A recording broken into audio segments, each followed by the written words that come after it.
Nessa trajetória, agora como docente, me conte um pouco de sala de aula, o que existia nos anos 70, quando a senhora começou, e isso aconteceu em sala de aula para frente, porque a senhora ministrou aulas até que ano?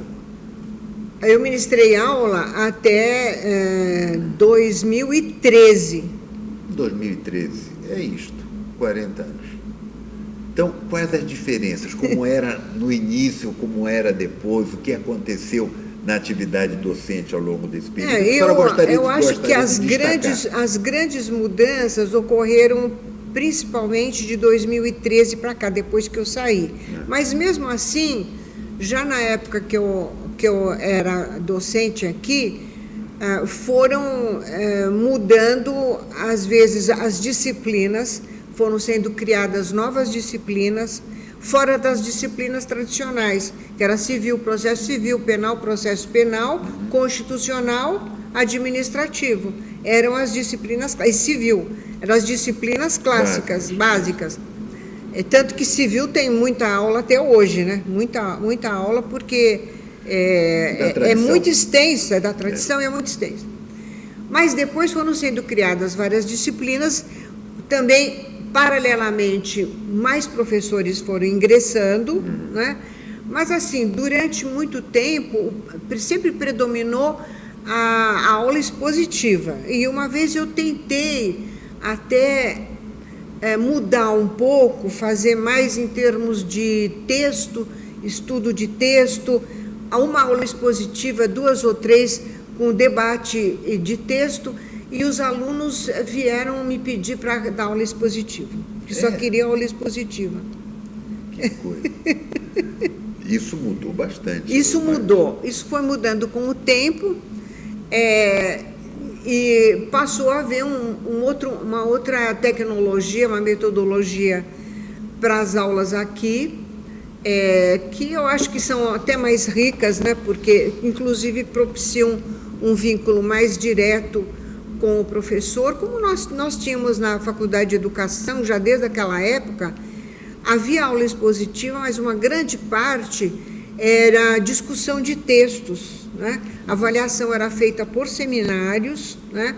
E muitas das aulas também eram feitas aulas com discussão de temas e discussão de textos.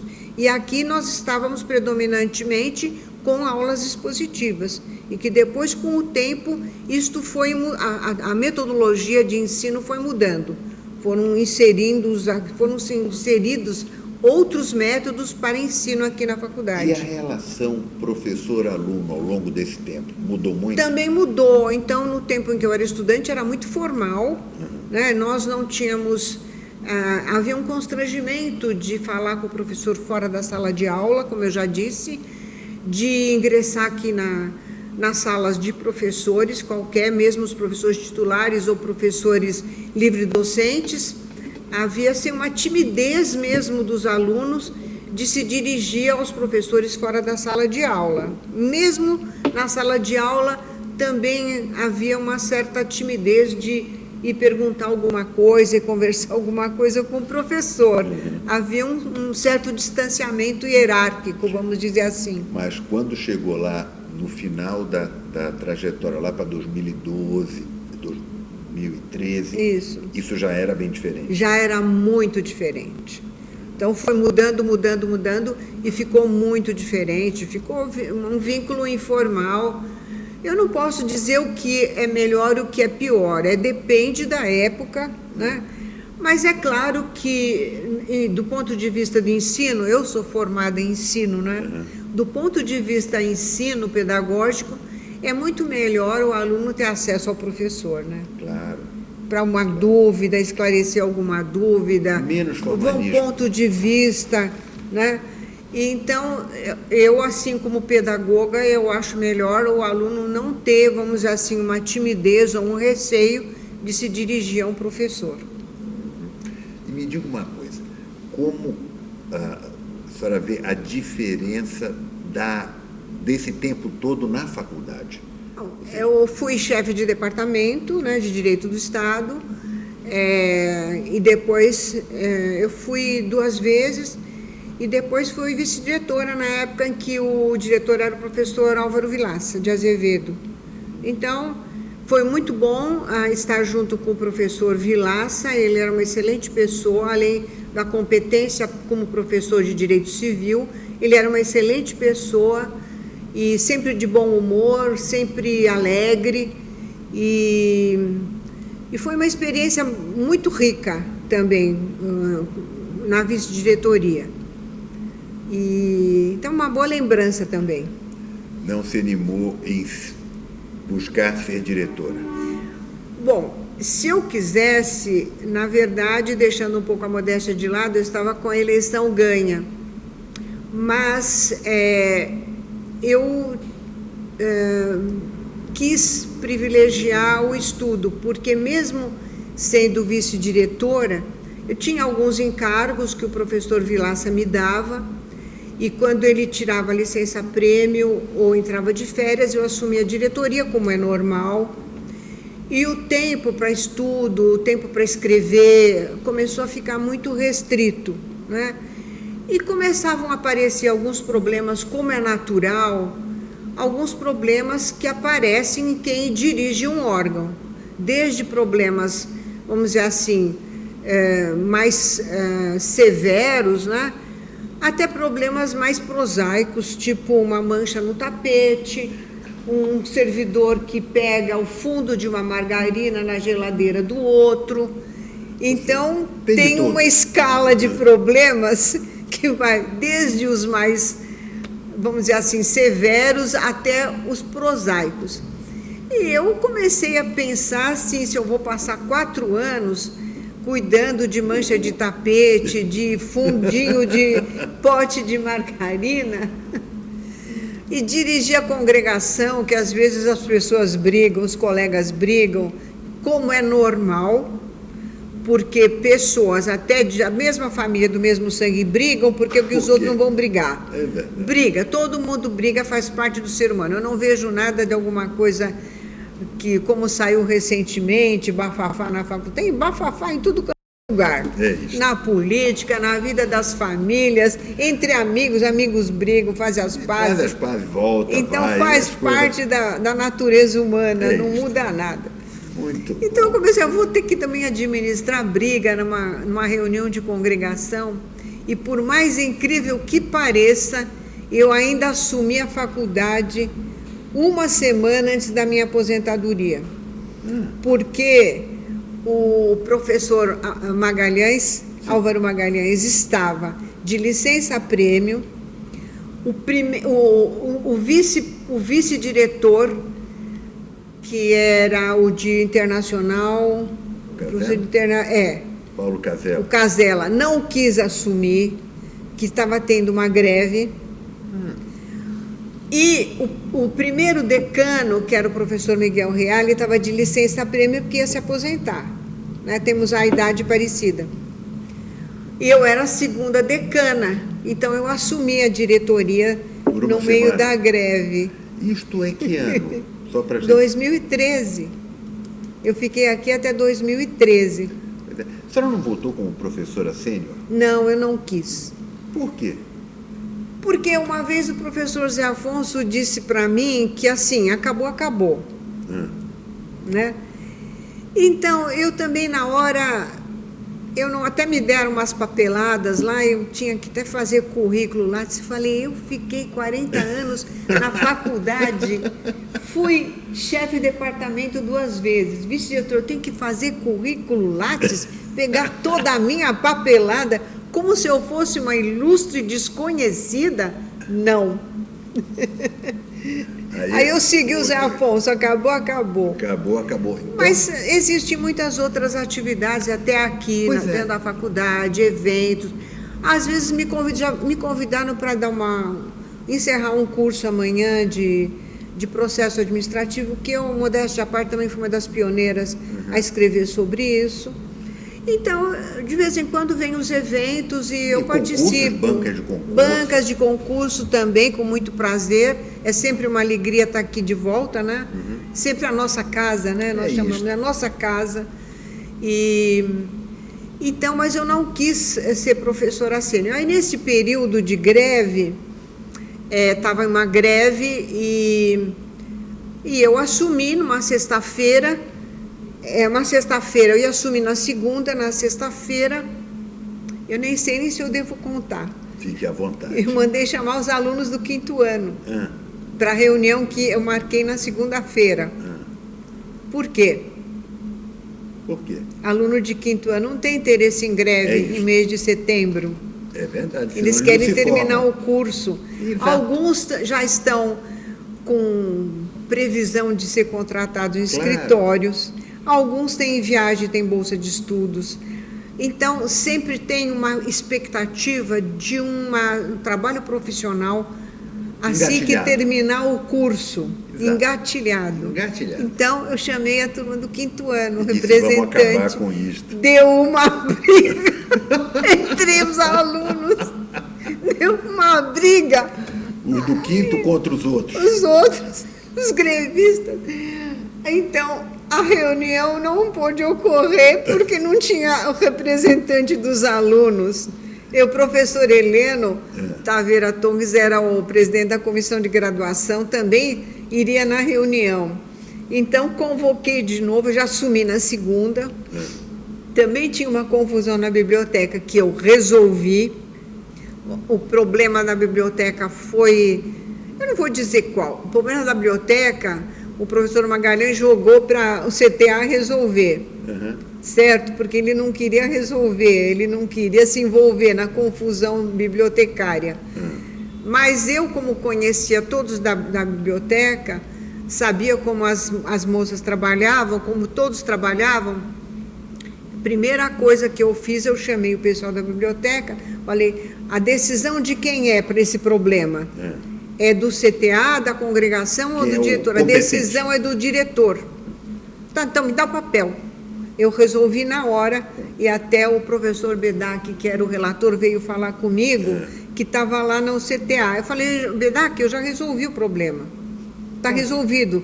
Fica prejudicado. Você diz lá que diante da solução que a diretora deu, que é a pessoa competente, fica prejudicado o processo lá no CT. Resolvido. Tá resolvido. Muito bem. Muito bem. Bom, aí teve aquela confusão no primeiro dia que os alunos não apareceram porque brigaram, os representantes apareceram, o 5º ano também na terça-feira.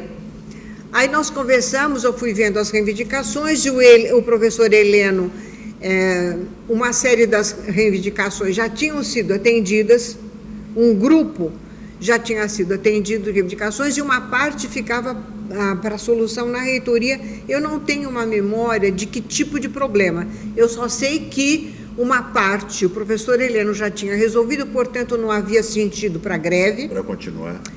E uma parte não dependia da faculdade, dependia da reitoria, e aí o professor Heleno se comprometeu a fazer um trabalho lá junto à reitoria para resolver a questão que eu não lembro qual era. Mas a greve cessou.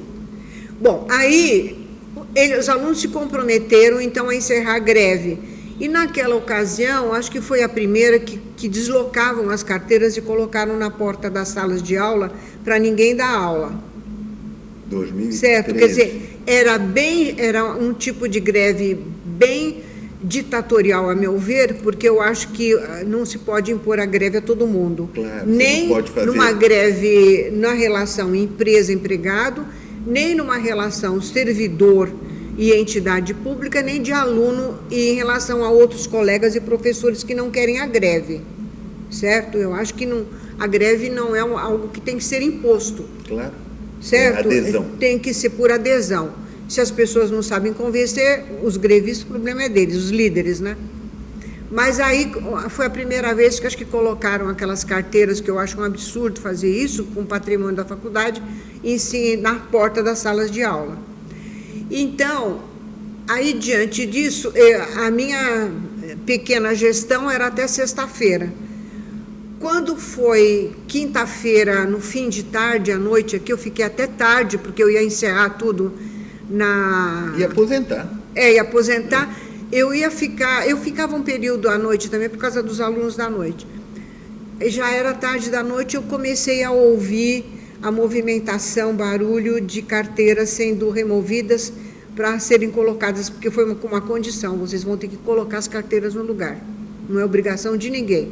Vocês deslocaram as carteiras, vocês têm que colocar as carteiras no lugar. Então, teve uma reunião da congregação na quinta-feira, e os alunos colocaram aqueles bumbos, os bumbos, e aquele batendo bumbo. Eu já dei um grito, eu falei: acaba com esse bumbo aí, ou encerra a reunião. Aqui, encerra a reunião. Acabou o bumbo, acabou o bumbo, e nós fizemos a reunião, e os representantes se comprometeram a acabar a greve, e acabou a reunião da congregação. Aí eu fiquei mais um bom tempo a mais, e eu comecei a ouvir as carteiras, o ruído das carteiras recolocadas. Aí, na sexta-feira, a greve acabou. Ou seja, a greve de 2013 acabou na sua gestão acabou de uma semana. Acabou na minha gestão, uma semana. Que coisa, hein, professor? Uma semana. Isso tem que ser destacado, não tem dúvida. Bom, eu não sei se foi alguma coisa do meu lado, mas acho que alguma inspiração que veio também, né? Muito bem. Professora, mais uma questão: obras de destaque da sua trajetória. Qual a senhora acha que é uma obra que tem um destaque maior dentro da sua produção? Olha, foi a primeira tese que eu fiz, que eu não passei no concurso, não fiquei classificada, Direito Administrativo em Evolução, que eu realmente mostro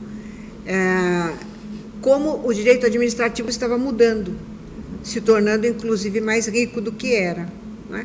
Com o ingresso de novos temas e com vamos dizer assim, uma linha voltada muito mais para atendimento dos direitos das pessoas, cidadãos, pessoas físicas e jurídicas, mais pessoas físicas, do que uma parte, vamos dizer assim, mais acentuada de atenção à administração, ao poder público, uma certa guinada em favor do cidadão. Eu certa vez ouvi de um professor uma coisa que eu achei muito engraçado, que dizia: o direito administrativo passou do tudo não pode para o tudo pode, regrado, claro. Eu achei uma vontade, uma coisa muito engraçada. Tem um certo sentido.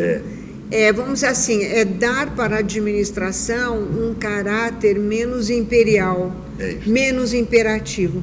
Até tem um professor italiano que eu conheci quando eu fui fazer pesquisa para elaborar essa tese, porque eu achava que o direito administrativo tinha, nas suas concepções, vamos dizer assim, pontas soltas, que não se juntavam. Estava faltando alguma coisa, então eu não estava contente com isso. Eu fui fazendo pesquisa, encontrar um tema para uma tese de titular. Isso 2 anos antes do concurso, que aqui todo mundo sabe quando vai abrir. Naquela época, os cargos não iam para a reitoria. Os cargos ficavam aqui. E eram resolvidos então, por aqui. Então, todo mundo sabia a idade dos professores quando eles iam se aposentar. Ficava contando quando o professor não era bom. E os futuros candidatos também, para se preparar. Então, eu viajei para a Itália por causa da professora Ada Pellegrini Grinover. Porque nós éramos muito amigas, e eu falei: Ada, eu queria fazer pesquisa. Tal. Ela conhecia um professor Pisorusso, isso naquela época não tinha... Sim, Alessandro Pisorusso. Sim, conheci. Sim, então, naquela época não tinha WhatsApp, nem celular. Então, ela mandou uma carta para o Pisorusso, me apresentando que eu ia lá, não sei, tal época, depois das aulas aqui. Foi acho que em janeiro, estava um tremendo de um frio e não parava de chover lá em Firenze. Então, eu fui para lá e o professor Pisorusso me apresentou para a turma de administrativo, o professor Orsi Batalini, que tinha adotado um menino brasileiro. tinha um filho adotado brasileiro, que veio buscar no Rio de Janeiro. Tinha um vínculo com o Brasil, né? Uhum. E aí ele me convidou para jantar, eu estive com ele na faculdade, ele me convidou para jantar, e quando terminou o jantar, estava um outro professor, o professor Alegrete, Humberto Alegrete, lá, e nós batemos um papo, e a faculdade lá estava em greve. Mas a greve era assim, a greve era só de tarde. Ah, é? Era só à tarde, a greve começava às 2h da tarde. Era uma greve e de manhã italiana, não era greve. Era uma greve toscana. Era uma greve toscana, uma greve diferente. Então, aí eu comecei a fazer, eles me indicaram, eu anotei, eles me indicaram, fizeram várias indicações de artigos e de livros, eles tinham tudo na biblioteca, e aí eles me possibilitaram tirar xerox de tudo, até de livro inteiro, não tinha restrição nenhuma para tirar xerox de livro inteiro como tem hoje. Então, eles queriam me dar uma chave da faculdade, eu ia à tarde, falei não, porque alguns professores iam à tarde, né, lá, nas salas deles. Eu falei, de repente some alguma coisa, vão dizer que era brasileira. Era fácil acusar brasileira. Então, chegava 8h da manhã, abria a porta, eu estava lá. Aí eu tirava a xerox, eu tive que aprender a mexer na máquina de xerox. A minha mão ficava escura. Naquela época funcionava assim. Exatamente. Né? Aí eu pegava o material, ia lá para o meu hotel, eu já tinha comprado um monte daqueles envelopes lá, que vem aquela bolha lá. Lá tinha, do plástico bolha, eu já endereçava a mim mesmo e punha no correio. E quando eu cheguei aqui, estava tudo aqui. Pronto. Então, esta tese do direito administrativo em evolução, a senhora destaca como um produto, um livro fundamental. Então, tem os meus trabalhos de antes desses e tenho depois. Os de antes tinham a ver com outro tipo de direito administrativo, que eu não lembro agora o nome das teses, da dissertação, não lembro agora. E esse é um período depois que eu descobri um novo direito administrativo, que eu não aprendi. Eu descobri e aprendi por mim mesma. Claro que eu tinha uma base. Claro. Tinha uma base de constitucional, uma base de administrativo boa. Mas é uma outra linha, vamos dizer, uma outra maneira de ver uma disciplina, de estudar uma disciplina, né? Então, eu acho que esse é um trabalho que marcou a minha produção, né, jurídica, e isso é reconhecido hoje por muita gente também. Tem um grupo também que está nessa linha, depois ficou nessa linha, né? E depois a processualidade no direito administrativo, né? Que ninguém trabalhava isso. Tinha um artigo do Carlos Ari, mas eu estava procurando um material para uma segunda tese e eu tinha colocado como uma tendência do direito administrativo o tema com o nome de procedimento, porque é o nome que os italianos usam para isso, e eles já trabalhavam há muito tempo com processo administrativo. Aqueles professores com quem eu tive contato e o material que eles me passaram, que eles me indicaram.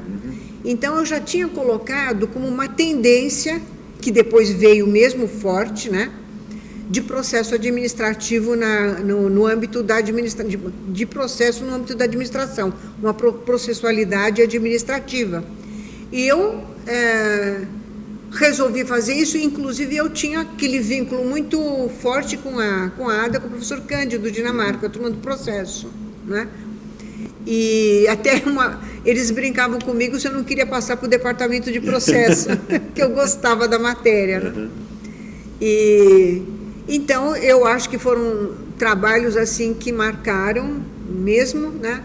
E depois eu também fiz escrevi um livro sobre controle da administração pública, que também eu acho que é bem completo. Na ocasião da primeira edição, eu acho que era um dos primeiros completos sobre o controle da administração pública, né? Então, esses trabalhos que eu acho que marcaram mais. Muito bom. Quanto a outros aspectos da sua atividade por aqui, nós sabemos que você foi presidente da Fundação Arcadas também, que a Fundação Arcadas é quem está organizando essa série de entrevistas para recuperar a memória da faculdade. Então, alguma lembrança, algum destaque sobre a sua atuação na Arcadas? Olha, eu não posso dizer que a minha atuação foi muito assim, marcante. Eu acho que ela foi mais uma ponte para o que veio depois, que eu acho que foi mais dinâmico. Eu não tinha, assim, muita vocação para arrecadar dinheiro, apesar da origem. Oh, medal. Não, o meu pai era, mas eu não. Então, eu não tinha essa muita vocação de arrecadatória. Eu acho que foi uma ponte, né, entre o que estava antes, que era o professor de Direito do Trabalho, que eu também não lembro do nome, porque quem está muito tempo na área, muita coisa esquece, não dá para lembrar de tudo. É verdade. A memória faz uma seleção, né?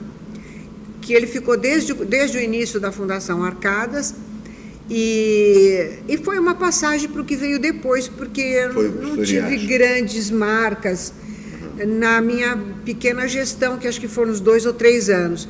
Eu não tive grandes marcas. A única marca desagradável foi o Tribunal de Contas implicar com a Fundação Arcadas. Porque na minha pequena gestão não havia recursos públicos. Nós recebíamos recursos da Fundação Bradesco, porque dávamos cursos para Bradesco, e dávamos cursos para setores particulares, para empresas, etc. Não havia recurso público. E, na verdade, na minha concepção, e o que está na Constituição, é que o Tribunal de Contas se volta para a fiscalização de recursos públicos. E tem até uma decisão do Supremo, que o relator é o Fachin, né, nesta linha, que não cabe fiscalização do Tribunal de Contas quando não há recursos públicos. Então, mesmo aqueles entes privados que recebem recursos públicos, existe a fiscalização do Tribunal de Contas em relação aos recursos públicos só, né? E eles implicaram comigo, né? E um dos casos já queria me aplicar multa, não sei mais o que. Aí eu contratei um antigo orientando, que é advogado só junto ao Tribunal de Contas, o Marcos Amaral. E então eles se encarregaram. Então o primeiro caso foi arquivado, né, dissolvido. Eu procuro assim, até fugir disso, porque eu nunca tive isso na minha vida. Sempre fui uma pessoa muito correta, muito honesta. É aquela coisa, faz parte. Que não é nenhuma vantagem. Eu acho que, na verdade, isso tem que ser assim, a pessoa tem que ser assim. Então, eu não vi nenhuma situação estranha na minha gestão lá, como não poderia ser, né? Claro. Eu fui diretora de departamento na prefeitura, nunca tive nenhuma conta, e eu era ordenadora de despesa, né? Diretora de departamento, nunca tive nenhuma conta glosada, nada disso, nenhuma ressalva do Tribunal de Contas do município. Então, aquilo foi muito, muito desagradável para mim, né? E um dos casos já foi, e um outro relator também no ano seguinte, a mesma coisa, que eu fiquei só até o mês de setembro, uma parte do ano só, que foi objeto do Tribunal de Contas. E não adiantou, parece que não adiantou nada o advogado juntar a decisão do Supremo, Às vezes direito é difícil, né? A gente tem esses problemas. Tanto que no evento que houve sobre fundações de apoio, sim. O Tribunal de Contas da União não se preocupa com as fundações de apoio, mas o Tribunal de Contas aqui do Estado, sim, até o professor Floriano disse que também não estava de acordo. Claro, né? Destacou o fato.